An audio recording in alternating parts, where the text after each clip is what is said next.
Hi everyone, welcome back to my another mini blog. তো আপনারা কেমন আছেন? আশা করি ভালো আছেন। আমি একদম আজকের ভালো আছি। ব্লগটা আমি সকালবেলা থেকে শুরু করছি, কারণ আজকে আমি দেখাবো আমি সকালবেলা উঠে কি কি করি, কি কাজ করি। প্রথমে ঘুম থেকে উঠে আমি আমার বিছানাকে গুছিয়ে তারপর লেগে যাই ঝাড়ু দিতে দিতে। ওদিক দিয়ে মা উঠে গেছেন, উঠে তিনি ঠাকুর ঘরে গেলেন। আর আজকের বাইরের মৌসুমটা একদম ভীষণ ভালো। তো ঝাড়ু টাড়ু শেষ করে আমি আমার মুখ ধুলাম, আর এটাই আমার স্কিন কেয়ার গাছ। সকালবেলা উঠে আর কিছুই আমি স্কিন কেয়ার এত একটা করি না অন্য মানুষদের মতো। আমার মুখে স্কিন কেয়ার করলেও পিম্পল উঠবে আর না করলেও পিম্পল উঠবে, তো তার থেকে বেটার নাই করা ভালো। আমি রেডি হয়ে যাই রানিং এ যাওয়ার জন্য। তো এটা হচ্ছে আমার রানিং ড্রেস। তো এখানে মিরর পোজ দিচ্ছি। সত্যি কথা বলতে কি 4টার সময় উঠে না রানিং এর জন্য যাওয়া ভীষণ কষ্ট হয়ে যায়, তবুও কি করতে হবে, যেতে তো হবে। রানিং এ যাওয়ার আগে আমি এক গ্লাস জল খাই। তো তোমরা যদি যাও অবশ্যই এক গ্লাস জল খেয়ে যাবে। আমি আমার শুগুলোকে বের করে ওগুলোকে পরি। আর অলরেডি মার বাবা চলে গেছেন মর্নিং ওয়ার্কের জন্য, আর আমি এখন বেরোবো।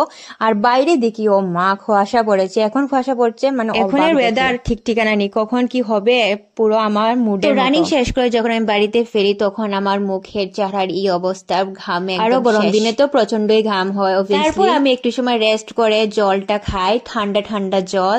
তারপর মা আম কাটেন, তো আমাদের গাছের এটা আম। আর এখনের আমগুলো না ভীষণ মিষ্টি, খেতে ভীষণ ভালো লাগে। তারপর আমি একটু সময় পরে পড়াতে বসে যাই।